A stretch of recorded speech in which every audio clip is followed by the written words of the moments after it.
दूसरे के होटल का रेवेन्यू बढ़ा दिया एंड उस रेवेन्यू को प्रॉफिट शेयरिंग के बिहाफ पे आधा आधा उन्होंने डिस्ट्रीब्यूट कर लिया। 30% वो रखते थे एंड प्रॉफिट मार्जिन बाकी का होटल ओनर्स को दे देते क्योंकि उन्होंने 1 लाख रुपीज या 2 लाख रुपीज इन्वेस्ट किया था। That's it. सो गाइज ये चीजें हैं। Hello guys, from this side I am Neeraj Saini, a college guy turned entrepreneur, now an influencer, a speaker or a podcaster. And guys, today we are going to talk about the other important topic, that is chase customers, not investors. What's the mean of this topic? I am telling you. Guys, आप customers को chase करो ना कि investors को। अगर आपको एक startup launch करना है या फिर आपको एक बिजनेस रन करना है, why I am telling you to this?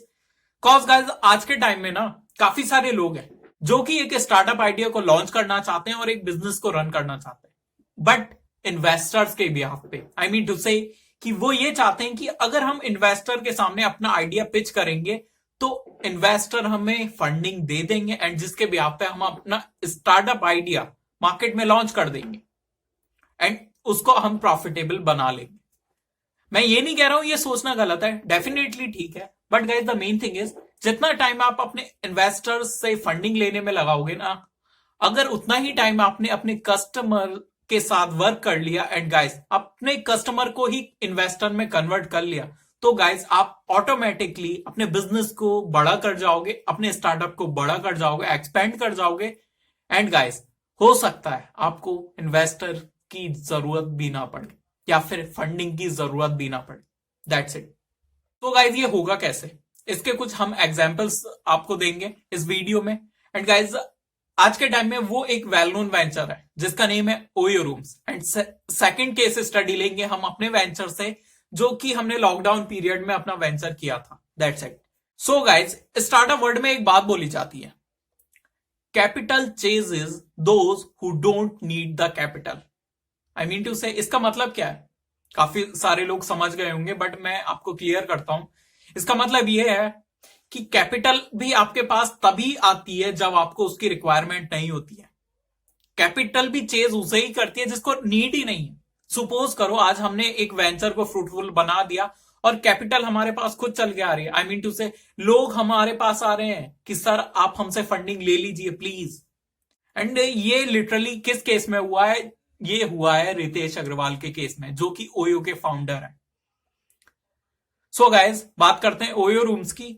Ritesh Agarwal ने शुरुआत की थी एक होटल से एंड आज के टाइम में वो एक लार्जेस्ट लॉन्गेस्ट चेन बना पाए होटल्स की।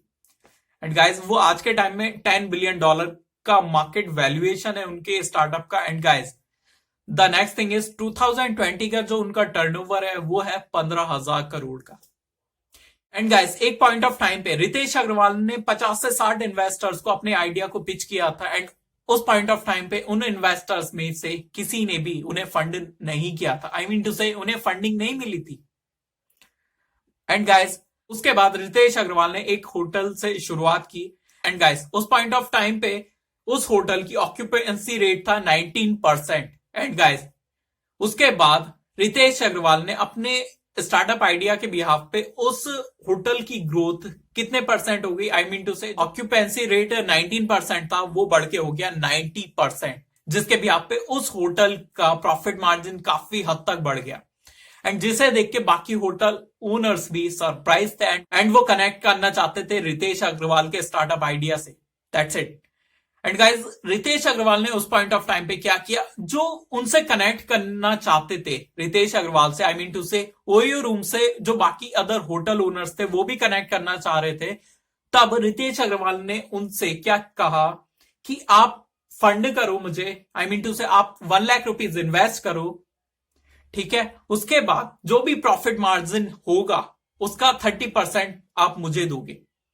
प्रॉफिट मार्जिन मैं आपका ट्वाइस थ्राइस करवाऊंगा अपने स्टार्टअप आइडिया के बिहाफ पे एंड जिसका आप मुझे 30% दोगे। That's it. ये बात रितेश अग्रवाल ने कही थी एंड जिसके बेसिस पे आज वो वर्ल्ड वाइड एक्सपेंड कर पाए एंड उनका मार्केट वैल्यूएशन इतना बड़ा हो पाया। That's it. सो गाइस जब एक इतना सक्सेसफुल वेंचर फंडिंग नहीं ले पाया इन्वेस्टर से तो हम लोगों को लगता है कि यार हमारा आइडिया सबसे बेस्ट है और हम इन्वेस्टर के पास जाएंगे और इन्वेस्टर हमें फंड कर देंगे। गाइस ऐसा नहीं होता। आज के टाइम में इन्वेस्टर्स भी अपना हाथ पीछे खींचते हैं, क्योंकि काफी जगह ऐसा हुआ है कि काफी सारे स्टार्टअप में इन्वेस्टर्स ने पैसा इन्वेस्ट किया एंड बट वो स्टार्टअप फेल हो गए, जिसकी वजह से इन्वेस्टर्स का पैसा डूब गया। जो उन्होंने फंड किया था वो रिकवर नहीं कर पाए। That's it. एंड आपके पास बेस्ट ऑप्शन यही है कि आप क्या करो, आप कस्टमर्स के साथ वर्क करो, उनसे प्रॉफिट शेयरिंग करो। रितेश अग्रवाल ने भी यही किया एंड आज वो वर्ल्ड की लार्जेस्ट होटल चेन बना पाए। किसके भी आप पे? कस्टमर्स के भी आप पे। वो होटल ओनर जो है वो कस्टमर ही तो है, रितेश अग्रवाल के आइडिया के लिए। एंड तभी तो आज वो दूसरे के एम्पायर पे अपना बिजनेस बिल्ड कर पाए।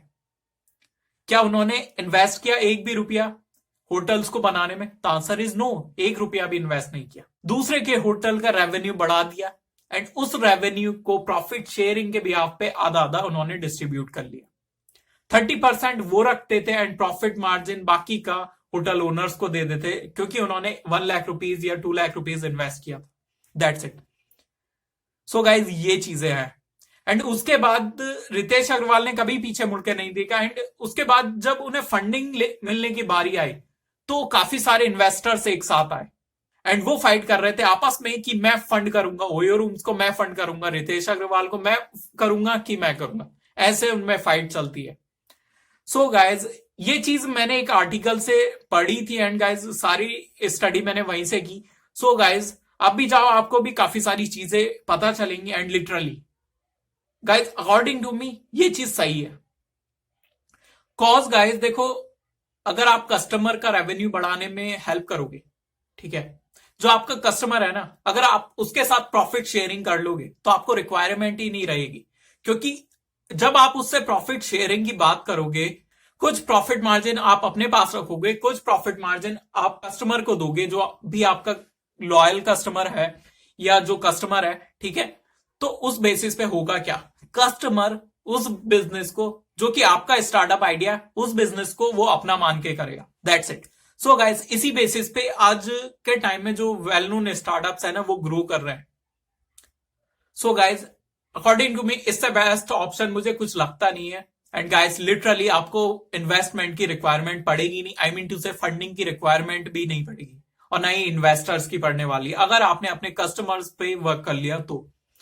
एंड गाइज हमने भी सेम चीज की अपने स्टार्टअप में। फूड बिजनेस था हमारा एंड उस पॉइंट ऑफ टाइम में हमने ना ही ज्यादा कस्टमर बेस बनाया, हमने एक दो लोगों को सर्विसेज प्रोवाइड की, उनसे प्रॉफिट शेयरिंग की बात की। एंड गाइज जिसके बेसिस पे उन लोगों ने भी रेवेन्यू जनरेट किया, आई मीन टू से जो प्रॉफिट शेयरिंग की हमने उनसे बात की थी, तो गाइज कुछ प्रॉफिट मार्जिन उन लोगों के पास रहा जो हमारे कस्टमर्स थे, कुछ प्रॉफिट मार्जिन हमारे पास रहा एंड जिसके बेसिस पे हमारा कस्टमर बेस 2 लोगों से 10 लोगों का हो गया। एंड गाइज ये आपको बहुत छोटी बात लग रही होगी, बट गाइज अगर आपको एक छोटी सी भी सक्सेस मिलती है ना, अंदर से बहुत अच्छी फीलिंग आती है, जैसा कि हमने फील किया। सो गाइज आप अपने कस्टमर के बेसिस पे भी अच्छा खासा बिजनेस बिल्ड कर सकते हो, अच्छा खासा एम्पायर बिल्ड कर सकते हो। So guys don't lose it this opportunity, otherwise you will lose it a lot.